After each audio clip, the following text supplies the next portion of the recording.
Hello, everyone. My name is Gabriel Hirschberger, and I'm the host of the 20 Mile March podcast. And I'm excited to have the founder of Happy Charting with me today. Her name is Maxie Ouyang, and Happy Charting is the world's most simple and straightforward charting software. It has an intuitive design and functionality, which means no more repetitive charting stress syndrome. So, welcome, Maxie. I'm glad to have you on the show. Hi, I'm glad to be here. I'm super excited because 20 Mile March, I feel like that's the whole concept that, got happy charting started. Yeah. Yeah, we can talk a bit about how you kept on doing your 20-mile march. And thank you for picking that up because that's kind of the whole point of this is to just continue on no matter how you feel. It's just another day. Put your backpack on, keep moving forward, doing little by little, and then eventually you'll get to where you're at. So, what does happy charting do? So, happy charting, just for people who aren't acupuncturists, it's basically a patient record keeping software. So, whenever a patient comes in to get a treatment, you have to say why they came in and where you're going to put your acupuncture needles. So, you need to record that every single treatment. So if you have 100 to 200 patients, it becomes a lot. So our happy charting software makes it easy for acupuncturists to record really quickly. Maybe they come in for back pain and then where they put their needles with just a few taps on their iPad or iPhone. Or, Hmm. yeah. That's cool. That's cool. Why did you decide to go after this acupuncture niche? Yeah, so originally when I first went into the foundation, uh, I actually started with property investors and then I went into real estate agents and then I realized I didn't connect with real estate agents. So then I went into acupuncturists. Both of my parents are acupuncturists. And then within that niche, I Mm, found community acupuncturists, and they were people that I really liked talking to. So it was a lot of trial and error.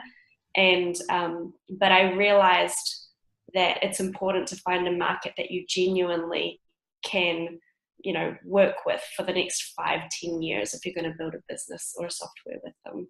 mm. Yeah, it's super important to care about that market and that you want to continue to serve that market for and create a long-term relationship. Um, Absolutely.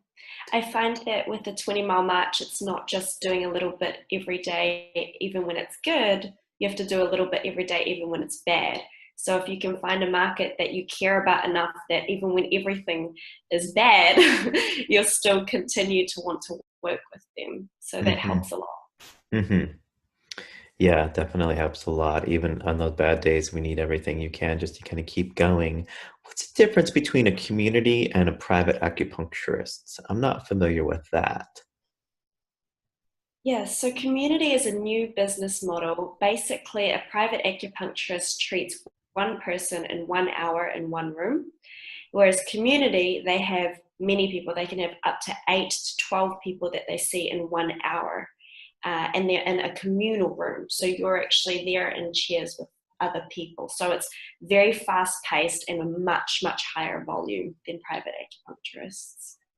Oh, okay. Wow. Okay. So that's a bit like group therapy that we do with like speech therapy, for example. Like we'll have a group of maybe 5 kids all working on certain sounds, and so we put them all in like that same hour, and we work and we treat them all kind of in that same thing. But okay, gotcha. Um, Yeah, and yeah, that's interesting. Community acupuncturist. And how many current users do you have for your, this is electronic medical records, right? yes, Yeah. yes. So we have 20 who are actually onboarded and using and have been using for quite a while. And at the moment, we have had a huge influx of people who are on current demo trials. So we have up to another 20 to 30 right now who are uh, doing their first month sort of thing and seeing if they want to stay on. And I actually haven't launched it yet. It still says beta on the software. Okay.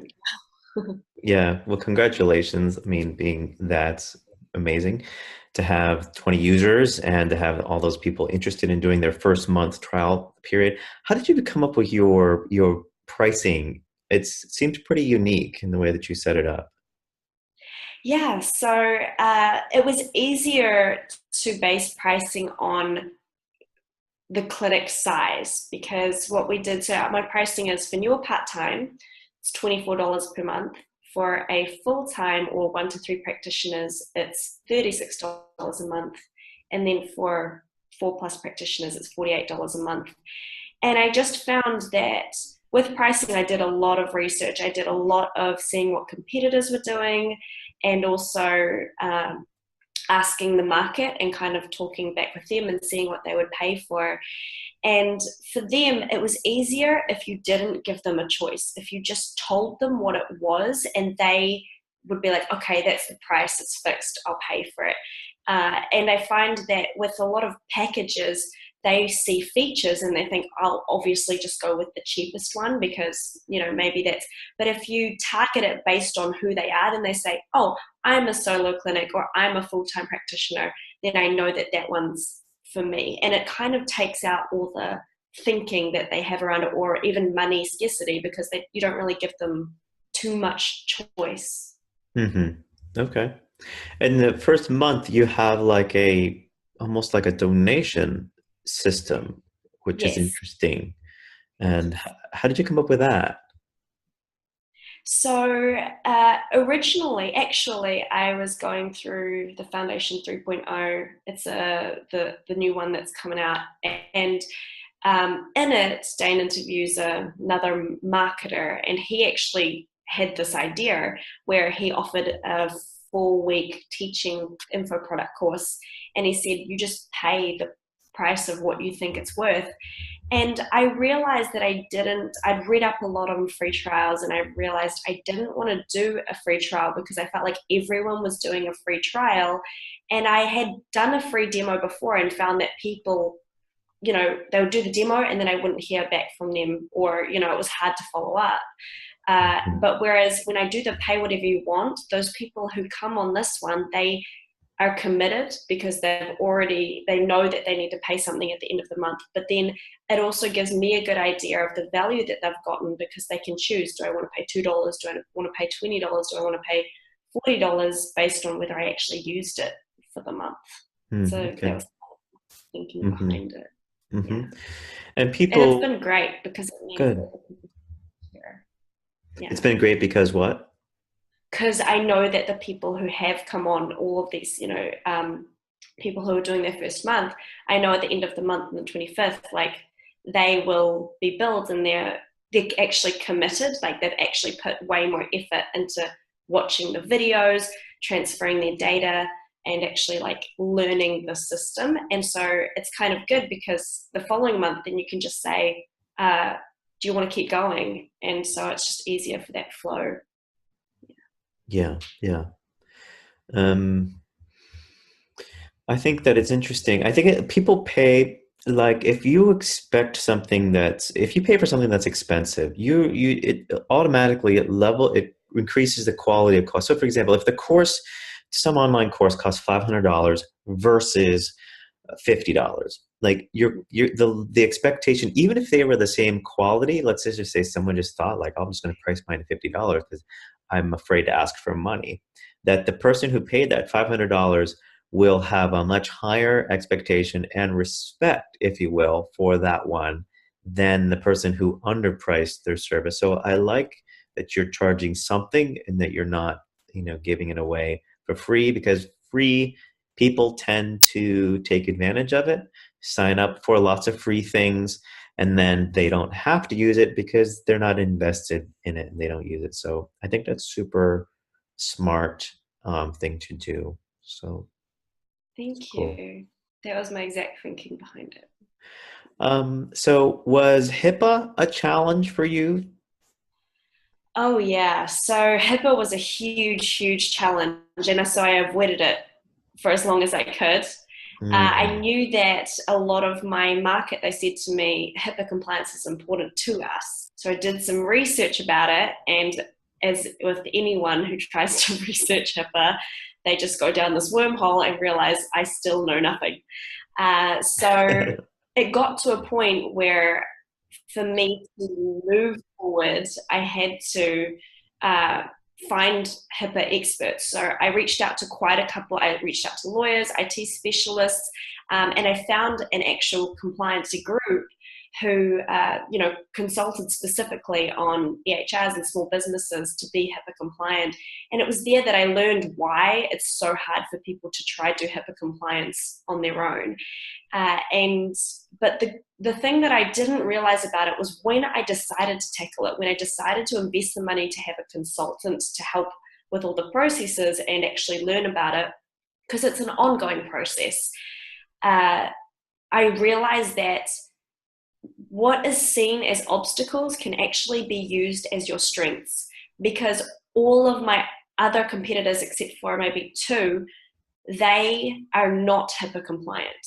So because I know that it's still really complicated and you don't want to do it, but if you are the one person who decides to do it, you have a leg up over all of your other competitors who don't do it. And so it's become a really huge selling point for me compared to the other ones, because they know that, we are working on HIPAA compliance and we've done our research with that. So yeah, I'd say if you see anything like HIPAA compliance that you're like, oh, this feels like a pain and I don't want to do it, if you do it versus over your competitors, you're going to have an awesome advantage.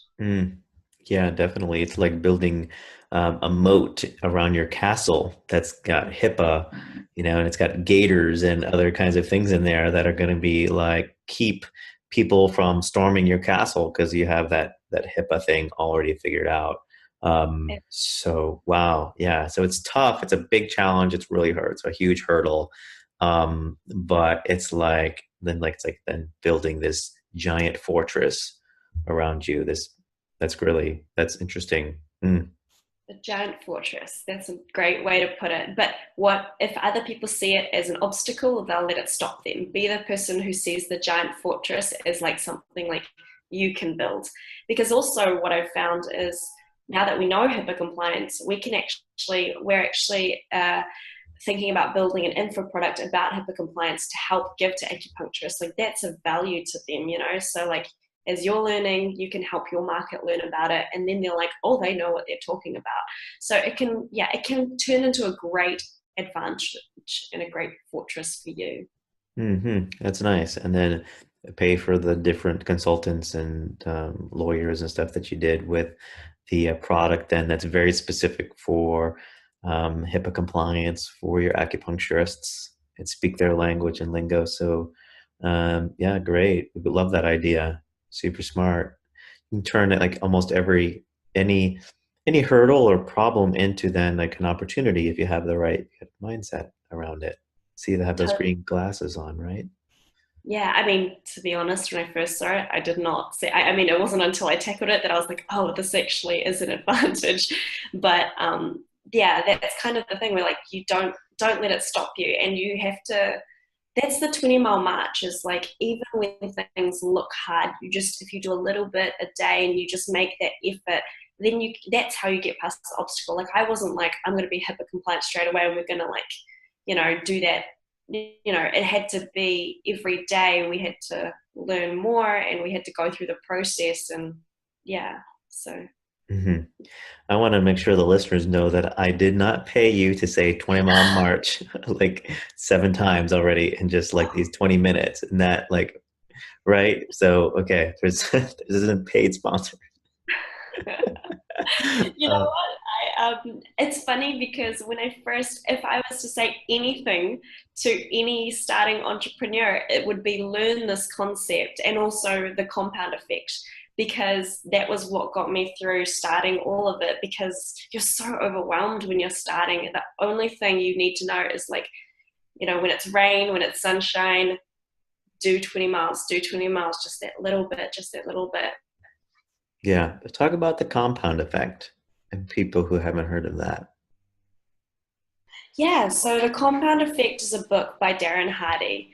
And I actually was referred to this book because Carl Mattiola from Clinic Metrics, and now they do Breakthrough PT. He said if there was one book that I would want to write or have all these lessons about, it would be The Compound Effect. And it's a small book, and I remember thinking, I need to read that book if he regards it so highly. And I genuinely base all of my results off that concept, which is when you do small repeated actions daily over a continuous period of time, that's success, that's results. And I think we all know that on an intellectual level, but the book really helps you shift your paradigm so that you start taking action and experiencing it in real life. When I first started emailing for leads, everyone does 200 emails, thousands of emails, and I was just starting with one email a day. If I do this every day, and then I got up, and the compound effect isn't just you do the small repeated action, you do a little bit better each time. So the next week I would do 2 emails a day, then I did 3 emails a day, then 4 emails a day. And it's kind of like, when you double a dollar. On the 29th day, you're only at 500,000, I can't remember, but you can get to Sure. 1 million in 30 days, right? So it's that kind of concept where it's the sum of small repeated actions over time, the overtime as well, that creates success. Yeah. Um, so that leads nicely into how you did prospecting. Would you do it what did you do for people who are in the prospecting phase of their business? And then 2, would you do it the same way or would you have changed it up now that you've sort of been through that? And I don't know, do you still do that, or you're on your development because you're adding more features and everything like that? So before we go into that, let's just talk about that prospecting piece first. Yes, of course. Yeah. So prospecting, that was a journey in itself. I think that there was a lot of trial and error. So if I'd had to do it all over again, I'd do the same thing because I need to learn from my mistakes.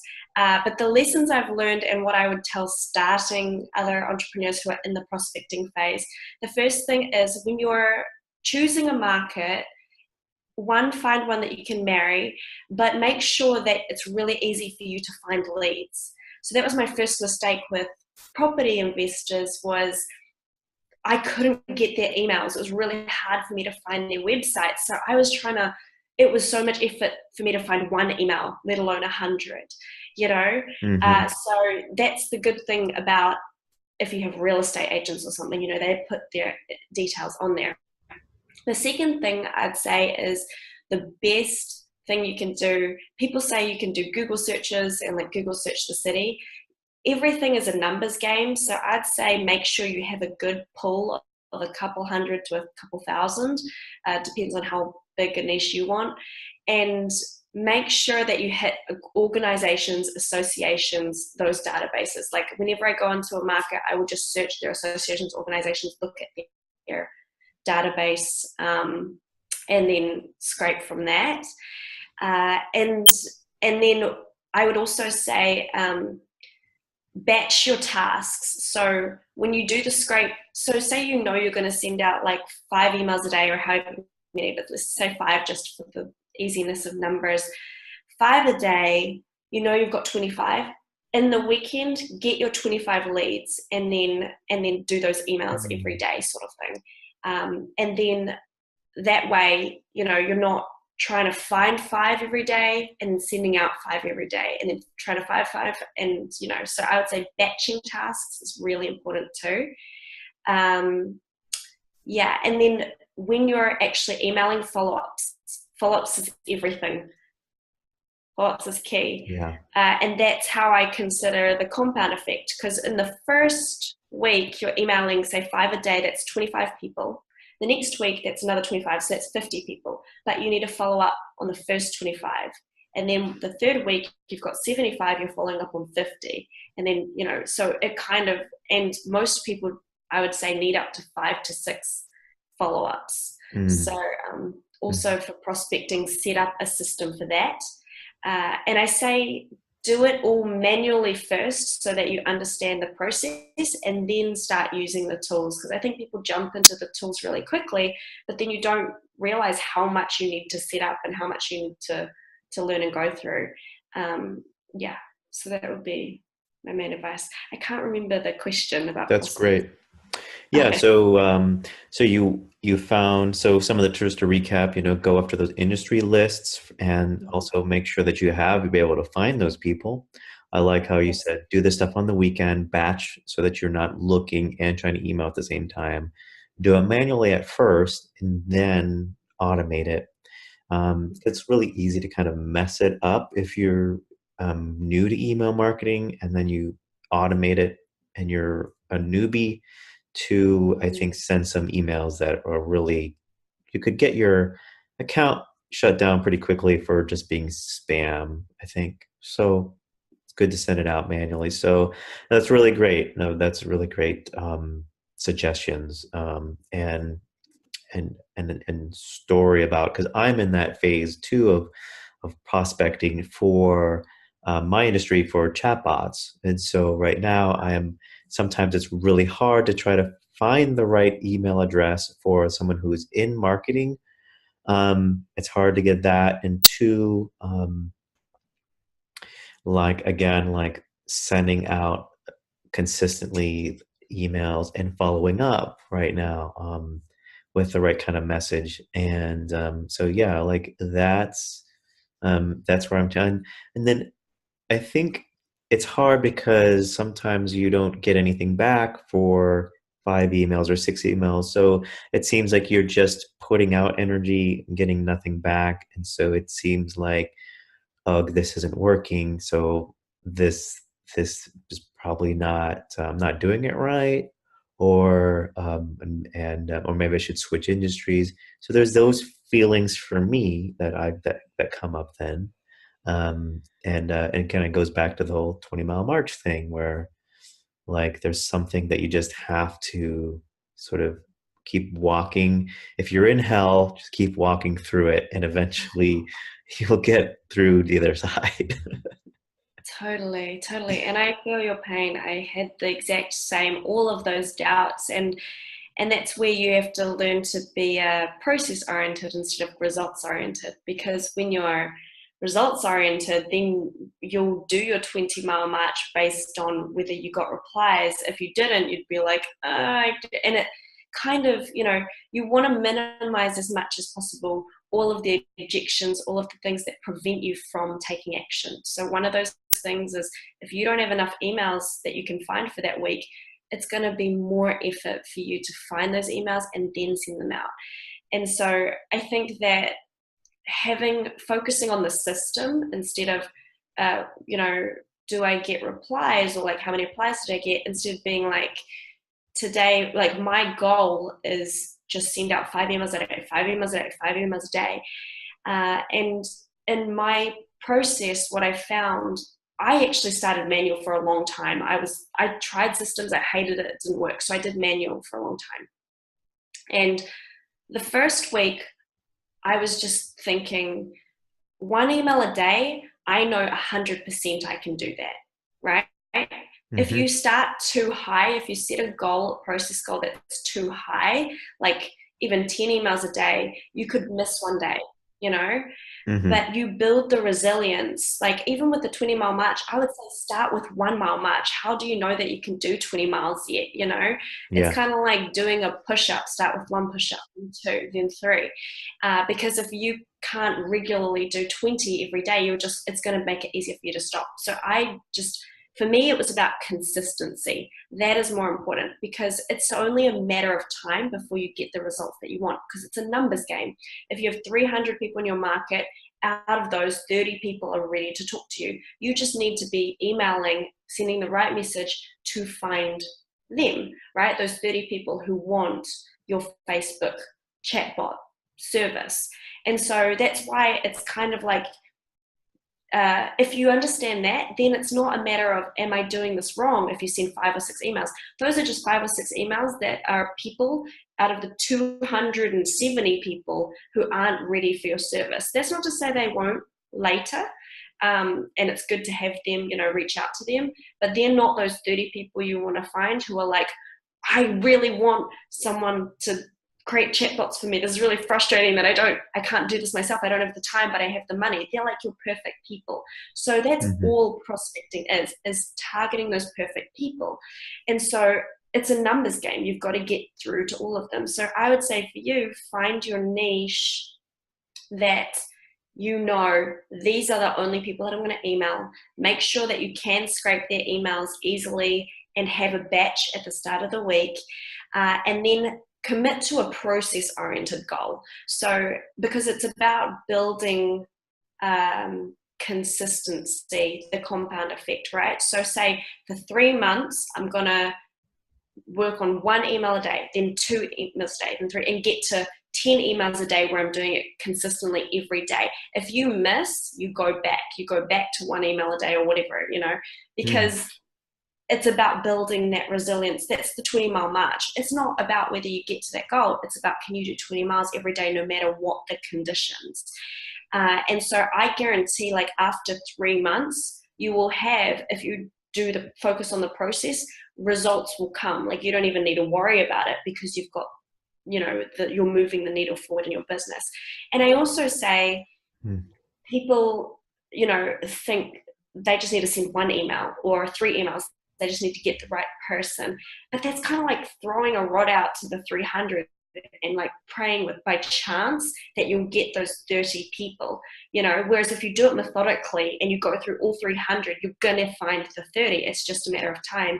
And when I first started with 1 email a day and I got up to 5 emails a day, when you do it manually, this is what I've learned is, 1, you are really quick to understand your numbers. So I knew if I sent 5 emails a day, I would get 1 no on average and 2 to 3 replies. So 2 to 3 replies, maybe 1 no, and then the other 2 were, no reply at all. Oh, yeah, silence. Yeah. So once you understand your numbers, and then when I followed up, I had a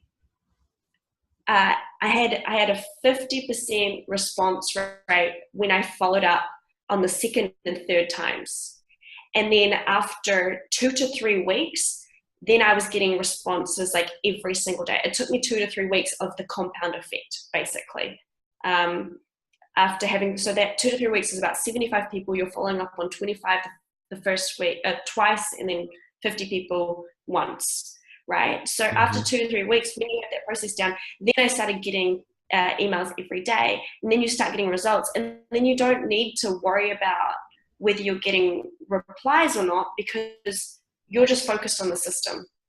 So that's, I think that's where the mindset shift has to be when it comes to prospecting. Focus on the process, yeah. So it takes the emotional piece out of it, sets that aside for a moment, and then you're just going to focus on your system and your processes, and not the outcomes, and just do the system. It's like the journey. It's just being happy, focusing on the happiness and being the moment of striving to get something better at something, whether that be your health, wealth, or fitness, or relationships, and knowing that's just part of the journey, and just continuing to improve in whatever area it is of your life that you're working on. So, like, these are really kind of good, universal principles, in that no matter what level you're at, if you are unhappy, or if you're unhealthy, or if you're poor, you can, starting today, you can work on improving that by working on a process, a system to improve, make today a little better than yesterday, or do the same thing today to improve. So Yes. I think this is really going and to I some think nice that's more important is Go ahead. I cut you off. Go ahead. So I think it's kind of like, if you want muscles in your arms, doing 1 push-up a day, focusing on that. Like, if you do 1 push-up, you're not going to be like, why don't I have muscles in my arms? you know. But after like 1 month, like 30 days of doing it every day and then going up to 2, 3, 4, then after 30 days, and I think what people forget is like have the long time. It's over time. It has to be repeated, but over time. I would say people, if they create the system, make sure that they can do it for 3 to 6 months. Set themselves a goal that, like, people are like, oh, I'll send out 200 emails a day. I'm like, yes, but can you do that for 3 to 6 months, right? Right. And also the problem with trying to blast a lot versus the manual kind of process, which I found was if you do 200, you're sending out a blank email, and your response rate is going to be really low. And it's, I mean, people get like 2% replies or something. Whereas if you're sending out 5 every day, based on responses, you tweak. So you're constantly testing. You're constantly testing your subject line. You're constantly testing the content that's in your email. If someone replies and says, this is a problem that I was dealing with, then you can say, hey, I've heard that this is a problem that's dealing with. Is that something you've been dealing with? And I found that through the manual process, when you constantly get feedback every day based on responses, you can tweak and then you get really good. Like something that I learned from doing that was, because first you're running on intuition, right? Mm-hmm. And that's great, but you don't have a lot of knowledge about what is your market talking about? What are the words that they're using? What do they respond to? I thought that if I put a personal blurb in there, that they would respond more. Actually, from the results that I got from the numbers and the data, that didn't happen. So I ended up taking it out because it took me more time. But they did respond better to, like, instead of copy marketing, they responded better to personal emails where I sounded like just a normal person. And one thing that I learned with emails, because you feel like you're spamming them, right? Like Right. you do feel like you're a hassle on some level. We all have that fear. And so one thing I found, which was really great, was I would say, if you're interested, you have your call to action, reply and let me know, or, we'll set up a call, test that based on every market. It'll be different. But for me, I also would put at the end, if you're not interested, just reply with a no thanks and I won't follow up. And so I would get probably 30% of people who would say no thanks, which is fine, because what that means is it basically really quickly allows you to be like, I don't need to focus on them. I don't need to email them again, thank goodness, because I know that they're not at all interested in talking to me or Facebook bots or something like that. And then it means that the people who don't reply, they've basically given you permission to keep following up with them, if that makes sense. Because if Yep. they didn't, then they would have just said no thanks. So then you don't feel bad about following up with them 5 or 6 times if in each email you say, if you're not interested, say no thanks. And then you'll find after 5 to 6 emails, because you assume that they're mad at you, but when you actually test it, the people will be like, thanks so much for following up. I was just busy. I completely forgot about it, but I love how persistent you are, you know? And that's Hmm. what I found with the manual side. You can get that feedback and you can learn things like that. Oh, wow. Yeah, that's great. So if they didn't say no thanks, then that was like, well, they're just busy at this time, and a lot of these people are busy. I have somebody who's sent me a message back. So I emailed them last week. Actually, I messaged them, and then Mm-hmm. this week they said, "Hey, I'm sorry. I'm just super busy this week too." And so then I'll try it again next week to get a hold of you.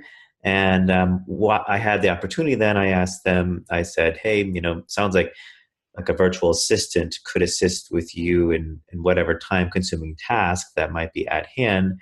And then I asked them, what is the thing that's taking up a lot of your time right now? So, and that I am hoping to get maybe a bit of piece of data from it, like you did, that you found out, oh, this is a problem. I'm going to use this now in my email. I've heard this. So I like that you're iterating and testing all the time.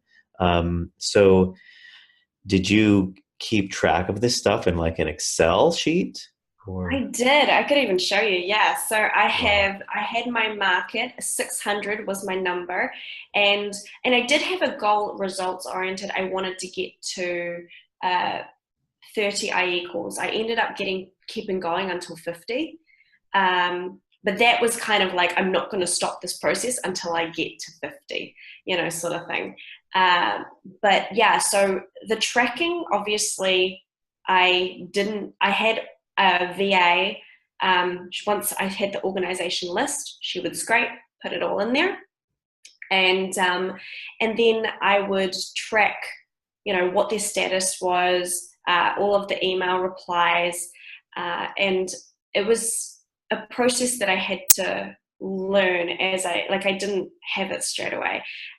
With the, I would have to say when I last emailed them, so I would know, oh, these are but it's good because once you have the system down, oh, this last 25, I'm only at follow-up 3, so I need to send follow-up 4. And eventually you can automate all of that. So it's pretty easy. But yeah, I had an Excel spreadsheet and just had everyone on there. Mm-hmm. Mm-hmm. Yeah. Got you.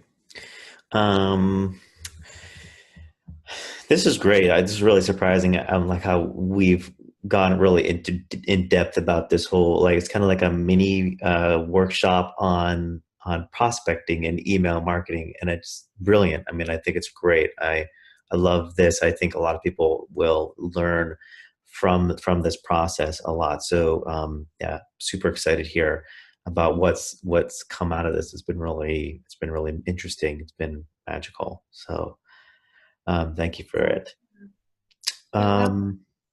Tell me about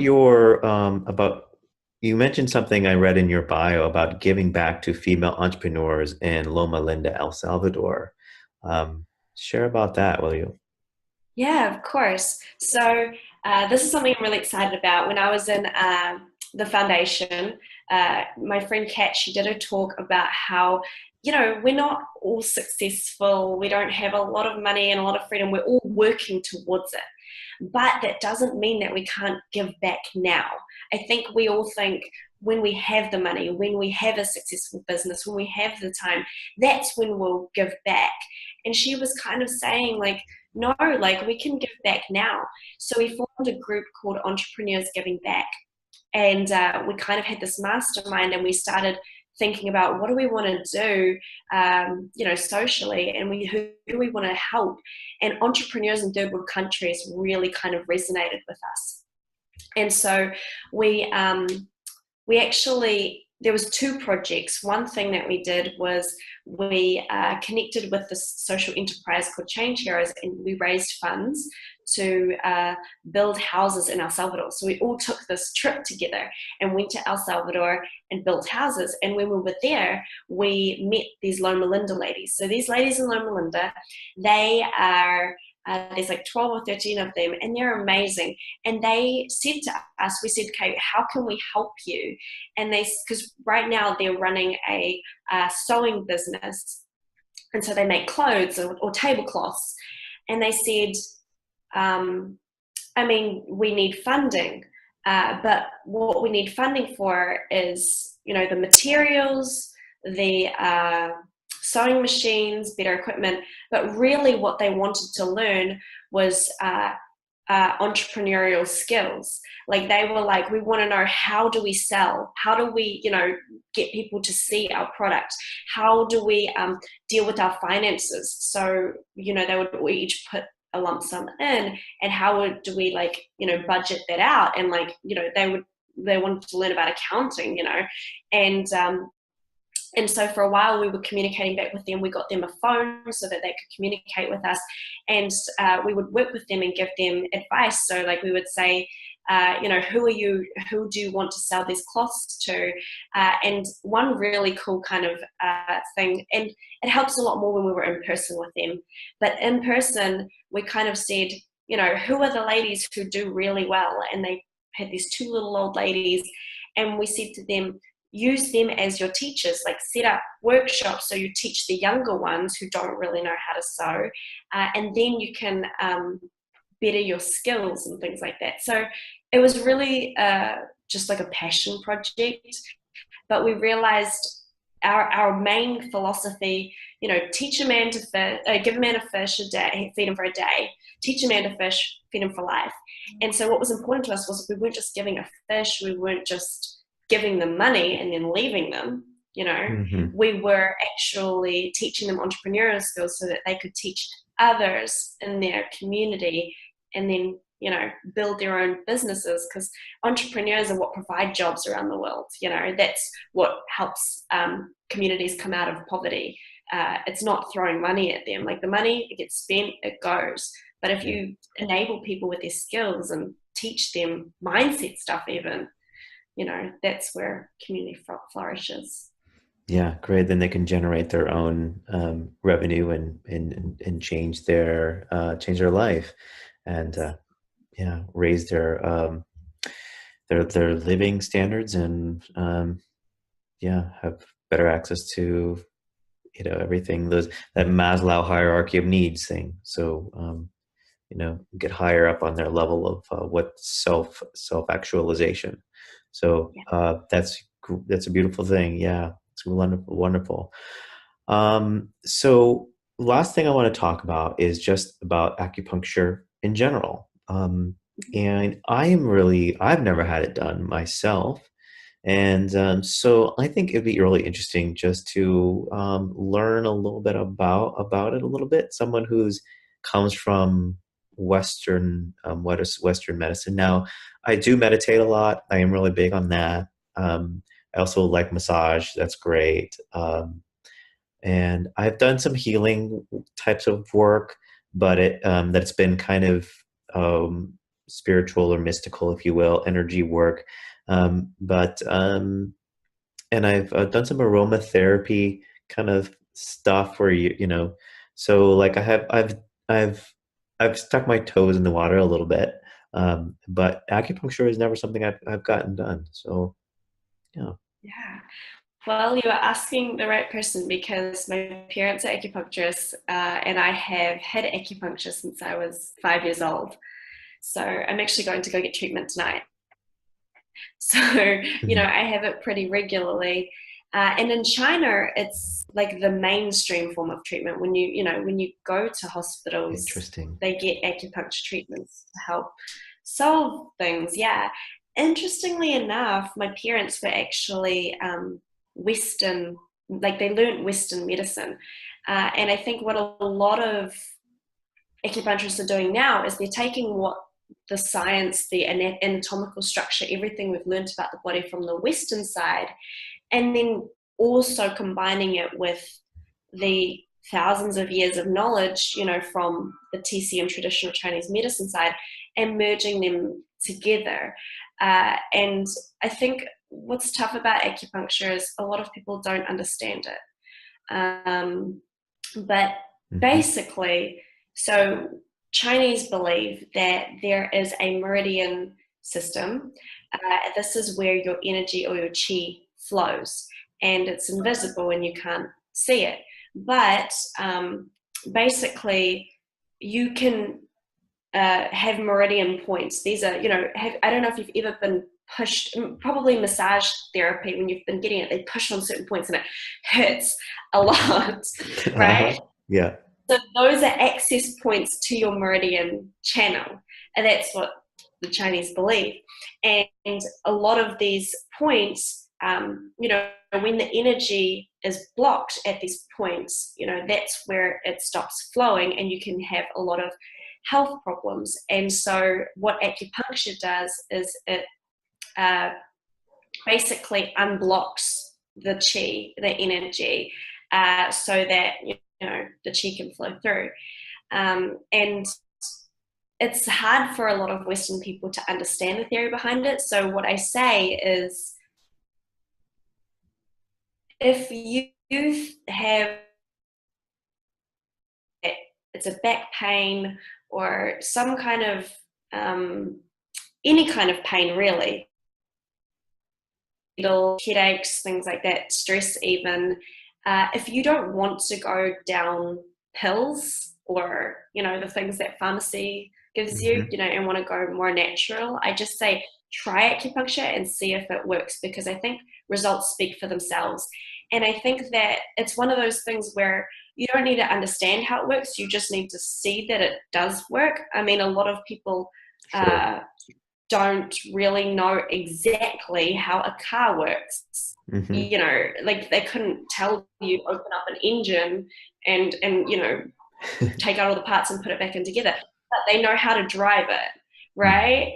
And so that's kind of the same thinking where I'm like, you don't need to understand how acupuncture works. You just need to know that if you go, you get 5 treatments, boom, your back pain's solved and it doesn't come back. And and I think the difference with acupuncture versus Western, a lot of Western medicine, is that pills, creams, drugs, antibiotics, a lot of those things, well, I don't know about antibiotics, but say like you get painkillers, you're literally just numbing your nerves. You're not actually doing anything that Mm. cures the actual pain. You're just making the symptom go away. Um, and that's why it'll keep coming back. But you'll find with acupuncture that after a number of treatments, it won't come back. So, yeah, Good. That's a good I'm introduction a to big that. advocate for it. Yeah, for sure. Yeah, that's what I wanted to ask about it too, since this is your niche and you also have parents that do it and you've had it done since you're 5.